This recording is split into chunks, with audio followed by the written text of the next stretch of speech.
حضور جب گھر تشریف لے جاتے تو صحابہ تو بیٹھی مسجد نبوی میں رہتے، دور دور سے آئے ہوتے اور حضور سے دین لینا ہوتا انہوں نے. تو آقا کریم نے اگر واپس تشریف لانا ہوتا تو حضور اپنے موزے مبارک، اپنے نالین وہیں دروازے پہ چھوڑ دیتے.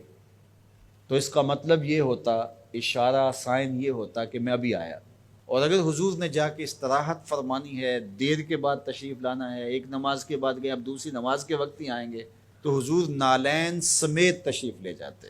تو جب حضور کے جوڑے پڑے ہوئے تو صحابہ سمجھتے کہ وہ آنے والے ہیں، تو پھر ان کی نظریں دروازے پہ لگی رہتی. تو اچانک جب حضور آتے تو وہ یہ لفظ بولتے، خرجنا رسول اللہ. کبھی کہتے کہ حضور طلوع ہوئے، کبھی یہ بھی کہتے طالع علینا، ہمارے اوپر طلوع ہوئے.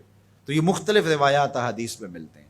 تو یہ کیا کہتے ہیں سنو ذرا. حضرت ابو شریح الخزاعی رضی اللہ تعالی عنہ فرماتے ہیں، خرج علینا رسول اللہ صلی اللہ علیہ وسلم فقال، حضور تشریف لائے، ہمارے درمیان جلوہ فراز ہوئے. فقال، اور ارشاد فرمایا، الیسا تشہدون اللہ الہ الا اللہ وانی رسول اللہ، تم گواہی دیتے ہو کہ اللہ کے علاوہ کوئی معبود نہیں ہے اور میں اللہ کا رسول ہوں. قالوا بلا، سب نے کہا کیوں نہیں. یعنی مطلب کیا کہ میں جب اللہ کا رسول ہوں تو پھر جو کہہ رہا ہوں اس کو غور سے سنو. اب ذرا دیکھیے کہ حضور نے یہ کہہ کے ایسا ماحول پیدا کر کے کہا کیا. اب اس کہنے پہ قربان. حضور نے ارشاد فرمایا، یہ اللہ کی کتاب قرآن مجید، اس کا ایک سرا تمہارے ہاتھ میں ہے.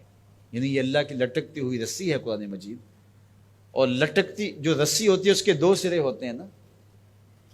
تو کہا اس کا ایک سرا اللہ کے ہاتھ میں ہے اور دوسرا سرا تمہارے ہاتھ میں ہے. اللہ اکبر. فتمسکو، اس کو مضبوطی سے پکڑ لو. دیکھیے یہ لائٹ جل رہی ہے نا، اس کے اندر تار لگی ہوئی ہے. تار کا ایک سرا مین پاور ہاؤس سے جڑا ہوا ہے اور دوسرا سرا اس لائٹ سے جڑا ہوا ہے. تو اگر یہ دوسرا سرا مضبوطی سے یہ لائٹ پکڑ لے تو پھر روشنی دے گی نا، اجالا دے گی، ظلمت مٹائے گی. لیکن ادھر سے تو جڑا ہوا ہے، لیکن یہ ادھر سے نہ پکڑے تو بتاؤ روشنی ہوگی. تو کہا کہ قرآن ایسی اللہ کی کتاب ہے، اللہ کی لٹکتی ہوئی رسی ہے، جس کا ایک سرا تمہارے رب کے دستے قدرت میں ہے، دوسرا سرا تمہارے ہاتھ میں ہے. فتمسکو، کہا جوڑ مضبوط کر لو، پکی طرح سے اس کو پکڑ لو. جب پکی طرح سے پکڑ لو گے تو فرمایا فَإِنَّكُمْ لَن تَدِلُّوا، ظلمت تمہارے قریب بھی نہیں آ سکتی، چانن ہی چانن ہوگا، اور کبھی بھی تم گمراہ نہیں ہو سکتے، کبھی بھی ہلاک نہیں ہو سکتے. تو یہ راز یہ لائٹ پا گئی ہے، یہ راز یہ پنکھا پا گیا ہے کہ ایک سرا تو تار کا پاور ہاؤس سے جڑا ہے اور پورا کرنٹ آ رہا ہے، لیکن اگر ادھر سے اس کا کنیکشن کمزور ہو گیا تو یہ چل نہیں پائے گا، یہ روشن نہیں ہو پائے گی. قرآن اللہ کی وہ لٹکتی ہوئی رسی ہے جس کا ایک سرا تو رب کے دستے کرم میں ہے اور دوسرا سرا جو ہے وہ فرمایا تمہارے ہاتھ میں ہے، اور جب اس کو زور سے پکڑا ہوا ہو تو روشنی ہوگی نا.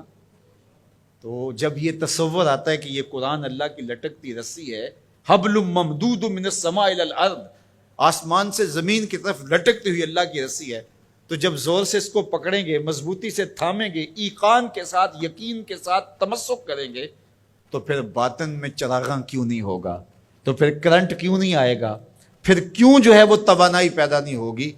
تو پھر تو ایک عجیب کیفیت پیدا ہوگی نا کہ یہ وہ قرآن ہے جس کا ایک سرا رب کے دستے کرم میں اور ایک سرا ہمارے ہاتھ میں ہے. کتنی خوبصورت میرے حضور نے مثال دی.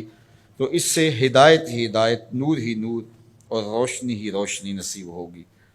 اچھا، اس عنوان سے صرف ایک روایت سن لیجئے. حضور نے ارشاد فرمایا، حضرت عبداللہ ابن عباس رضی اللہ تعالیٰ عنہ کی مرویات سے ہے، حضور نے ارشاد فرمایا کہ جس نے فساد امت کے دور میں میری ایک سنت کے ساتھ تمسک اختیار کیا، میری ایک سنت کو مضبوطی سے پکڑ لیا، جب فساد بپا ہوگا، جب میری سنتوں کو توڑا جا رہا ہوگا، دین کی قدردانی نہیں ہوگی، لوگ دین کی پرواہ نہیں کریں گے، خواہشات کے غلام بن جائیں گے، اس زمانے میں جس نے میری ایک سنت کو مضبوطی سے پکڑ لیا، میرے اور آپ کے آقا و مولا فرماتے ہیں اللہ اسے 100 شہیدوں کا ثواب عطا فرمائے گا۔